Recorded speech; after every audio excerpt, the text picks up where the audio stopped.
Subscribe कीजिए doctor Ranjeet Kumar Singh IAS channel को और साथ ही साथ बेल आइकन को भी दबाइए अपने यूपीएससी और अदर स्टेट पीसीएस की एग्जाम की तैयारी को द बेस्ट करने के लिए। तो जिस दिन मेरा 66वीं का ऑप्शनल पेपर मैथमेटिक्स था उस दिन आरआरबी एनटीपीसी का मेरा प्री था। तो आप कुछ सीक्रेट्स बताइए जिससे कि उनका फिक्स हो जाए। जो भी आता है दिल में रख देते हैं, लेकिन फिर डायरी को छुपा कर रखना पड़ता है। सही बात है। तो एक कैंडिडेट बोलता है कि सर बहुत डर लगता है।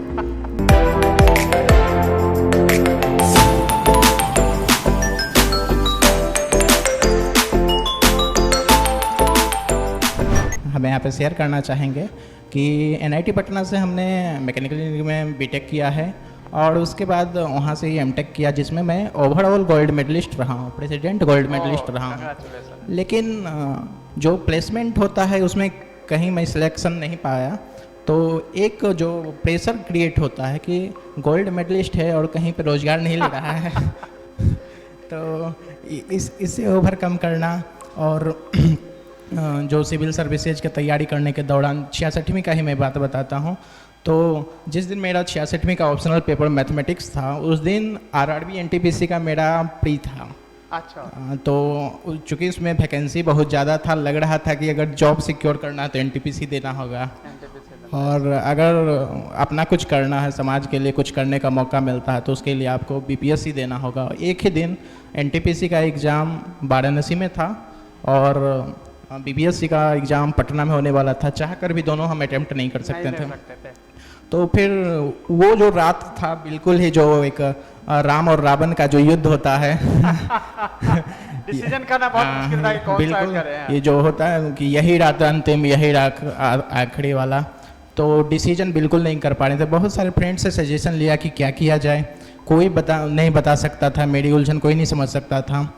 और बीपीएससी में उतना श्योर तो थे नहीं और एनटीपीसी भी देना चाहते थे। तो फाइनली हमने डिसाइड किया कि जो भी होगा बीपीएससी ही देंगे और शायद वही निर्णय है कि आज हम यहाँ पे खड़े हैं और यहाँ पर हैं। लेकिन ये हमेशा होता है कि कोई भी जॉब कर लो, स्पेशली जो इंजीनियरिंग बैकग्राउंड के हैं उनको तो पेरेंट्स से कम लेकिन अगल बगल के लोगों से ज़्यादा प्रेशर होता है कि कोई भी नौकरी तो पहले कर ले और प्राइवेट जॉब ऑप्ट करने के लिए आपको प्रेशर होता है, अच्छे पैकेज भी होता है, उसमें से आपको फिर सिविल सर्वेंट बनना है।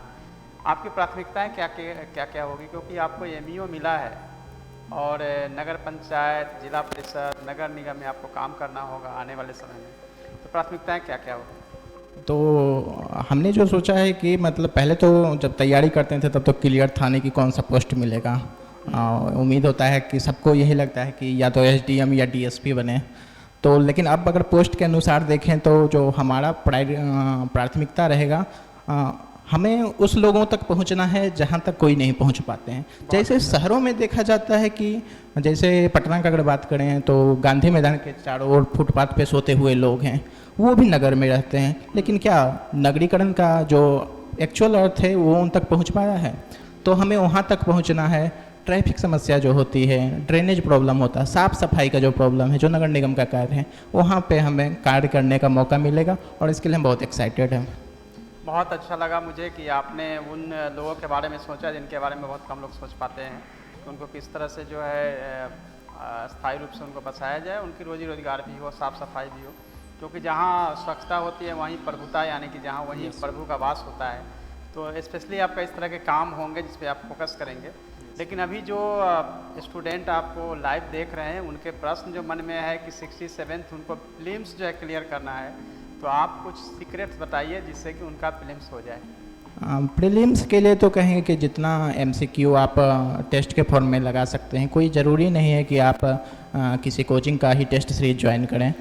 बिल्कुल आप मार्केट से एक सेट खरीद सकते हैं और उसे देखें और उसका जो सीक्वेंस होना चाहिए कि आप किस प्रकार की गलती कर रहे हैं। 150 क्वेश्चन आपने सॉल्व किया तो किस प्रकार की गलती कर रहे हैं उसे फाइंड आउट करें, कहाँ पे गलती कर रहे हैं और क्या गलती कर रहे हैं और क्यों गलती कर रहे हैं, ये फाइंड करना होता है और इस तरह आप धीरे धीरे इम्प्रूव करते हैं। पीटी और मेंस की प्रिपरेशन एक साथ करनी चाहिए, अलग अलग करनी चाहिए? सर बिल्कुल एक साथ करनी चाहिए सर, क्योंकि बहुत बार ऐसा होता है कि हम पीटी के मोड में रहते हैं और बार बार पीटी क्रैक करते हैं, लेकिन जब मेंस की बारी आती है तो हम अच्छा नहीं राइटिंग करते हैं। और बहुत सारे हमारे फ्रेंड ऐसे भी हैं जो बार बार पीटी तो क्रैक करते हैं लेकिन मेंस में रह जाते हैं। तो हमारा जो स्ट्रेटजी रहा है कि हमने जब से भी तैयारी शुरू किया था मेंस ओरिएंटेड ही किया था, और एक मतलब बचपन से ही डायरी राइटिंग का मतलब एक हमारा हॉबी था। अपने बारे में भी कुछ लिखते रहते थे, कोई ज़रूरी नहीं है कि आंसर ही हमको लिखना है, अपने बारे में लिखते रहते थे।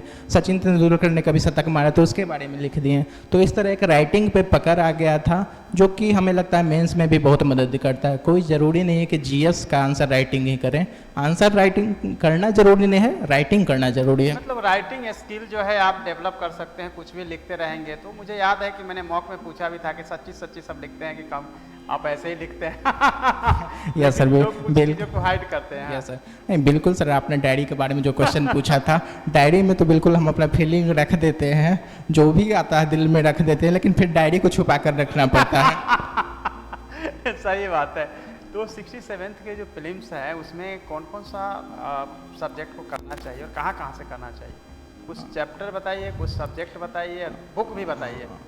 जैसे पहले तो जो मेजर सेक्शन होता है, जैसे इतिहास, जैसे 30 से 35 क्वेश्चन आता है, बिहार स्पेशल का पार्ट आ जाता है, सबसे महत्वपूर्ण करंट अफेयर्स हो जाता है। तो करंट अफेयर्स के लिए तो हमने किया था कि प्रतियोगिता दर्पण का मैं रीडर रहा हूँ, लगभग 5 साल से मैं प्रतियोगिता दर्पण हर मंथ पढ़ता हूँ। तो प्रतियोगिता दर्पण पे हमने करंट के लिए बिल्कुल रिलाई किया था। और लास्ट में मैंने एक स्पीडी भी खरीद लिया था। हालांकि प्रतियोगिता दर्पण जो हम फॉलो किए थे वो उसमें प्रतियोगिता दर्पण, और चूँकि इंजीनियरिंग बैकग्राउंड है, मैथ ऑप्शनल रहा है, तो मैथ में 10/10 लाने के लिए हमको मतलब कोई मेहनत नहीं करना पड़ा। मार्क्स जो है आपके बिल्कुल। हाथ में था। तो मैथ के लिए तो हमें कोई मेहनत नहीं करना पड़ा, लेकिन अगर जो भी स्टूडेंट जिनका मैथ वीक है उन्हें एक बार प्रीवियस ईयर क्वेश्चन अटेम्प्ट करना चाहिए, उसे समझना चाहिए। अगर प्रीवियस ईयर क्वेश्चन भी कर लेते हैं तो मैथ में 10/10 हो जाएगा। करंट अफेयर सेक्शन को आप कवर करें किसी एक मैगजीन से। मुझे लगता है कि 10 में से 5 जो क्वेश्चंस है वो रीजनिंग और इस टाइप के क्वेश्चन होते हैं, कोई भी बना सकता है। Yes, sir. लेकिन उनको तैयारी जो नेक्स्ट 5 क्वेश्चंस है उसके लिए करना होता है, कोई सीनियर हो या कोई टीचर हो जिनसे सीख लेना चाहिए। Yes, क्योंकि वो बिल्कुल, sir. 10 क्वेश्चन अगर आपके पास है तो दूसरे के तुलना में आप लीड कर सकते हैं। Yes, क्योंकि बिल्कुल, बाकी sir. आप करेंट का क्वेश्चन जो लोग पूछ रहे थे आपने आंसर दे ही दिया है। अब एक कैंडिडेट बोलता है कि सर बहुत डर लगता है। डर तो हमेशा से लगेगा, जैसा कि हमने बताया कि डर हमें भी लगता था।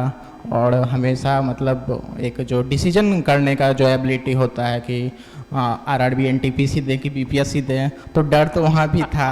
तो डर पे विजय पाया और शायद आज उसी कारण यहाँ पे हैं। तो डर हमेशा रहेगा दिल में, लेकिन उस पे आप अंदर चाहे जितना भी तूफान हो, बाहर आपको मुस्कुराते रहना है। अब नहीं सब जानना चाह रहे हैं आपके फैमिली बैकग्राउंड के बारे में। जनरली ये कैंडिडेट जानना चाहते हैं कि फैमिली बैकग्राउंड में कौन कौन घर में हैं और कैसे आपको प्रेरित किया आपके मम्मी पापा ने। तो हमारे मम्मी पापा, मम्मी तो हाउस मेकर है, मतलब लेकिन अभी किसी कारण बस इस दुनिया में नहीं है। तो वो जहाँ भी होगी मतलब खुश होगी। और मेरे पापा उनको वो प्राइवेट टीचर रहे हैं, क्लास 10 तक 12 तक वो मैथ और साइंस पढ़ाते हैं। बहुत अच्छा। और एक बात, मैं आंसर राइटिंग जब करता था कोविड के टाइम में, मैं घर पे ही था, तो मेरा आंसर भी वही चेक करते थे। पापा आपके चेक करते हैं? बिल्कुल, वो गाइड करते थे कि यहाँ इसको रिप्रेजेंटेशन किस तरह से अच्छे से किया जा सकता है। और दूसरा कि मतलब मेरे भैया हैं जो कि अभी एनटीपीसी में सीनियर मैनेजर के पोस्ट पे हैं। मेरी बहनें भी मतलब उत्तर प्रदेश सरकार में जॉब पे हैं, और बाकी 3 बहनें भी अच्छे से स्टडी कर रही हैं। तो बैकग्राउंड पढ़ाई वाला एक माहौल हमेशा से रहा है। माता पिता प्रेरित करते रहे, और पापा टीचर थे तो स्कूल बंक भी नहीं कर सकते थे। हाँ, जो आप पटना जिला से ही है? हाँ, पटना जिला से बिलोंग करते हैं, और मकामा हाथीदह मनाची हमारा हुआ घर है। अच्छा, वहाँ पे आपका घर है। कैंडिडेट को आप क्या बताना चाहेंगे प्रिपरेशन के दरमियान, वो क्या करे और क्या ना करे? सबसे पहले तो अपने पे कॉन्फिडेंस होना चाहिए, ये होना चाहिए कि हम कर सकते हैं। और प्रिपरेशन के दौरान सबसे ज़्यादा ज़रूरी है कि क्या नहीं करना है।